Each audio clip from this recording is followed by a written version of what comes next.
नमस्कार भाई दोस्तों। आज सिर्फ सिखों की बात नहीं करेंगे, अपना हिंदू मुस्लिम मुस्लिम सिख ईसाई सभी की बात करेंगे। और बात बिल्कुल तथ्यों के आधार पर होगी। ये मत कहना कि क्या हो रहा है क्या नहीं हो रहा। खालसा की बात भी होगी, बात हिंदू मुसलमान की भी होगी, बात ईसाई की भी होगी। ये बताओ, देश की आज़ादी में सबसे ज़्यादा योगदान किसका था? ये बताने की ज़रूरत नहीं है। 90% योगदान जो है सिखों का है। चलो उस बात को भी वहीं छोड़ देते हैं। मुसलमानों का भी योगदान था, हिंदुओं का भी था, सबका योगदान था देश की आज़ादी की लड़ाई में। लेकिन मुसलमानों के योगदान के कारण बोले भाई मुस्लिम कंट्री अलग बनेगा।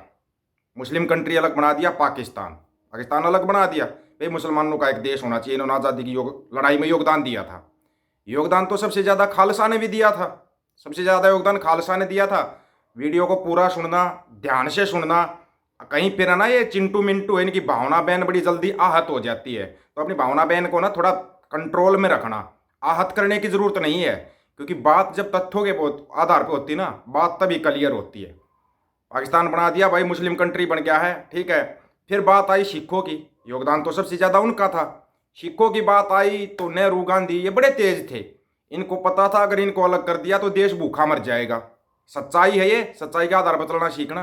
भाई अगर इनका खालसा का भी अलग से देश बना दिया तो अपना देश तो भूखा मर जाएगा, देश का पेट कौन भरेगा? सबको पता था ये मेहनती हैं, यही देश का पेट भर सकते हैं, बाकी तो भीख मांगने की आदत है, वो तो भीख मांगते रहेंगे, वो देश का पेट नहीं भर सकते। तो इनको बोले ठीक है भाई, आप हिंदुस्तान के साथ मिल जाओ, आपके हकों पर डाका नहीं डाला जाएगा। हकों पर डाका डाला जाएगा तो आप अलग मांग कर सकते हो, अलग होने की मांग कर सकते हो। बात आई गई होगी, सब कुछ हो गया, इनको मिला दिया गया, क्योंकि 365 रियासतों को मिला के तब भारत बना था। ये सबको पता है। 365 रियासतों को मिला के, छोटे छोटे छोटे अलग अलग टुकड़े थे, उनको मिला के भारत बनाया गया था। थोड़ा पढ़ लिख लिया करो ताकि आप लोगों को पता लग जाए। पाकिस्तान बना दिया Muslim country. Pakistan Muslim country बना दिया तो फिर पाकिस्तान में से बांग्लादेश को क्यों तोड़ा गया? पाकिस्तान में से फिर बांग्लादेश को क्यों तोड़ा गया? मुस्लिम कंट्री ऑलरेडी था, फिर एक और मुस्लिम कंट्री बना दिया गया। क्यों बनाया गया वो? किस लिए? पाकिस्तान के अंदर है जो वो पंजाबी उर्दू और उर्दू बोलते हैं। अब बांग्लादेश बना दिया भैया, बंगाली उर्दू बोलने वाले हैं, फिर पंजाबी बोलने वाले जो प्योर पंजाबी बोलते हैं, हरियाणवी हरियाणवी बोलने वाले। अगर भाषा के आधार पर बना रहे हो तो बोला था भाई पंजाब हरियाणा का बंटवारा भाषा के आधार पर किया था, जैसे बांग्लादेश पाकिस्तान का कर दिया गया। अब समस्या यहाँ पे ये थी, इनकी मांग पकड़ने लगी जोर भाई खालसा राज होना चाहिए, खालसा राज आना चाहिए। आप हिंदू राष्ट्र की बात करते हो, नेपाल प्योर हिंदू राष्ट्र है, कितनी तरक्की कर रहा है, कितनी प्रोग्रेस कर रहा है, सबके सामने है। पाकिस्तान प्योर मुस्लिम कंट्री बना रखा है, कितनी तरक्की कर रहा है। बांग्लादेश प्योर मुस्लिम कंट्री है, कितनी तरक्की कर रहा है, ये आपको पता है। लेकिन लोगों को धीरे धीरे समझ में आने लगा कि खालसा के अंदर कुछ तो विशेषता है। क्यों ये दूसरे देशों में इतना मान सम्मान होता है कि भाई इनको खालसा को इतनी अहमियत दी जाती है, निशान साहब को इतनी अहमियत दी जाती है? क्यों दी जाती है? आज आपको जो सुनाएंगे ना, आपके होंश तो उड़ेंगे, लेकिन बहुतों की तो भावना बहना हाथ हो जाएगी, इतना मेरे को ही पता। होने दो, इनकी चिंटू मिंटू की तो ऐसे ही होती रहती है। लेकिन जो सही मायने में हक और सच की बात जानता होगा, सुनता होगा, हक सच की बात सुनना चाहता होगा, उसके लिए आज आपको ना ऐसा कुछ सुनाया जाएगा कि आप हैरान रह जाओगे ये सब क्या था। खालसा को जब अपना हक मांगा, लाठियां डंडे एनएसए जेल ये सब मिलता जा रहा है। क्यों भाई? एक देश एक कानून है ना, तो फिर कानून के आधार पे चलो, या तो बोलो कानून के आधार पर चलेंगे, संविधान के आधार पर चलोगे। चल किस आधार पर है अपना देश? कोई बताएगा किस आधार पर अपना देश चल रहा है? या जिसकी लाठी उसकी भैंस चल रहा है? भाई हम सत्ता में है तो बस हम जो करेंगे वही सही है। क्यों? किस लिए? बात अगर खालसा की आती है, इनको समस्या पता है क्या? खालसा राज के अंदर एजुकेशन हाई लेवल की थी। अब पढ़ लिख जाएंगे बच्चे तो नेताओं के झंडे नहीं उठाएंगे, नेताओं के झंडे नहीं उठाएंगे, नेता खत्म हो जाएंगे। खालसा राज इसलिए जरूरी है ताकि आपकी पढ़ाई ठीक ढंग से हो सके, आपका इलाज सही ढंग से हो सके, आप डेवलप कर सको, इसलिए खालसा राज जरूरी है। यहाँ पे है ना, इन नेताओं को पता अगर बच्चे पढ़ेंगे लिखेंगे तो झंडे कौन उठाएगा, ये तलवार कौन उठाएगा? इनके बच्चे तो उठाएंगे नहीं।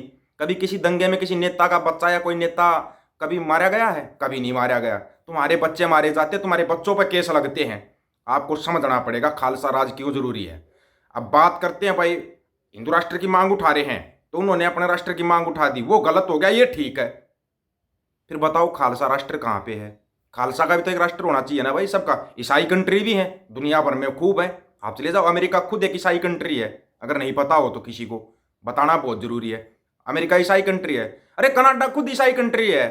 कनाडा ईसाई कंट्री है, जिसको तुम बोलते हो वहां पे खालसा का राज हो गया, अमेरिका में भी राज हो गया, वो ईसाई कंट्री है, राज खालसा का हो गया। क्यों हो गया? क्योंकि उन लोगों को समझ में आ गया कि खालसा राज क्यों जरूरी है, खालसा किस लिए जरूरी है, महाराजा रणजीत सिंह वाला राज क्यों जरूरी है, उनके रूल रेगुलेशन क्यों जरूरी है, उनकी समझ में आ गया। और सबसे बड़ा कारण, थोड़ा ध्यान से सुना, देखो चिंटू पहले बता रहे भाई, तुम्हारी अगर भावना बहना हाथ होती है, जिम्मेवार हम नहीं है, हम नहीं कह रहे ये, आपके बहुत बड़े यूट्यूबर है ना, वो बोल रहे हैं और आप सभी सुनते हो, उसको मिलियनों में फॉलोवर हैं, वो क्या बोल रहे हैं?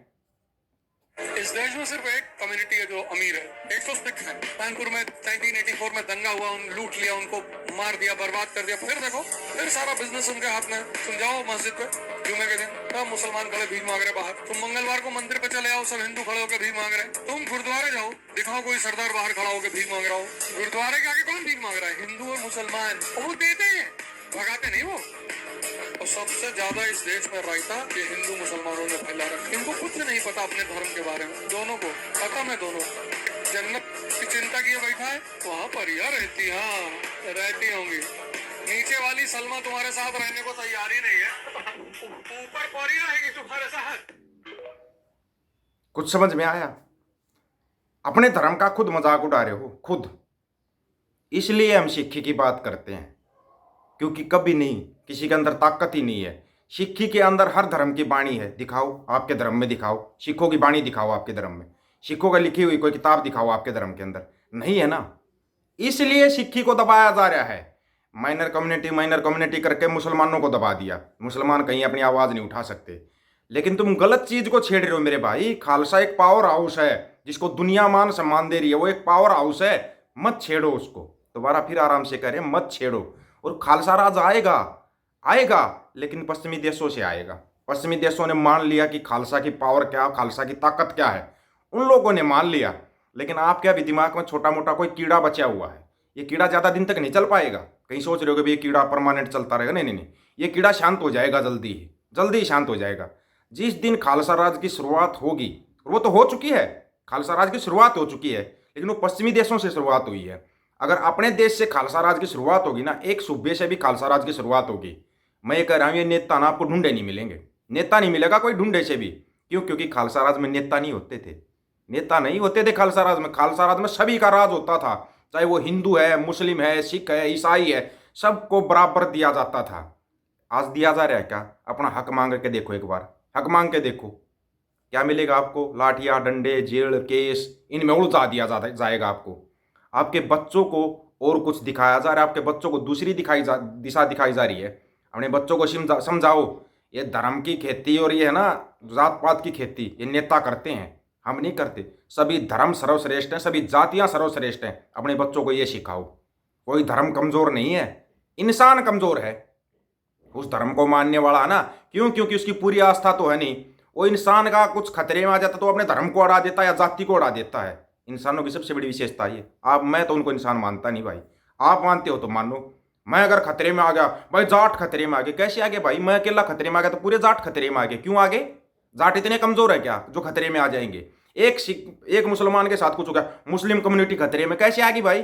वो एक मुसलमान ही पूरे मुसलमान है, तो फिर करो कहानी को खत्म। समझना पड़ेगा इन चीजों को, समझोगे तब, जब थोड़ा बहुत पढ़ो लिखोगे तब आपके दिमाग में आएगा। इसलिए खालसा राज जरूरी है, और राज करेगा खालसा, अक्की रहे ना कोई, ख्वार होए सब मिलेंगे। बाकी लाइन आप लोग पूरी कर देना कमेंट में। सभी साथियों को राम राम, नमस्कार, आदाब, सत श्री अकाल। वीडियो को ज्यादा से ज्यादा शेयर, चैनल को सब्सक्राइब और बेल आइकन को जरूर दबाना दोस्तों। ऑफिशियल दीपक फौजी यूट्यूब चैनल, बात हक और सच की करेंगे, हक सच की बात हम करेंगे। वीडियो को शेयर करने की जिम्मेवारी आप लोगों की है।